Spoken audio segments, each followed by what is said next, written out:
আপনার মধ্যে যে ঈশ্বর যোগ্যতা দিয়ে পাঠিয়েছে, যে প্রতিভা দিয়ে পাঠিয়েছে, সেটা নিয়ে কখনো অহংকার করবেন না। কারণ অহংকার করার জন্য আপনাকে পাঠায়নি, সেটাকে সঠিক কাজে লাগানোর জন্য পাঠিয়েছে।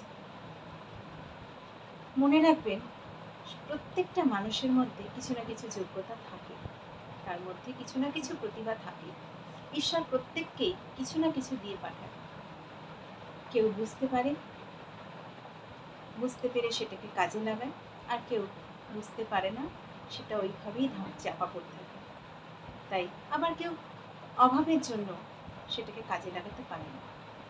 আপনাকে যখন ঈশ্বর সুযোগ দিয়েছে সেটাকে কাজে লাগান, কিন্তু অহংকার করবেন না।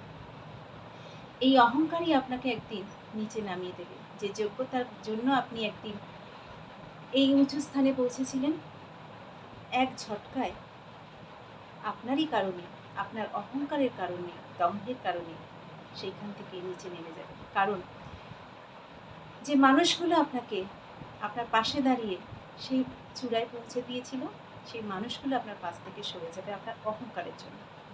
তাই কখনো নিজের যোগ্যতা নিয়ে অহংকার করবেন না। ঈশ্বর যেটা দিয়েছে সেটা ভালোবেসে সবার মধ্যে ছড়িয়ে দিন, সবাইকে শিখতে সাহায্য করুন, সবাইকে দিন, সবাই আপনার প্রতিভা জানুন, কিন্তু অহংকার না।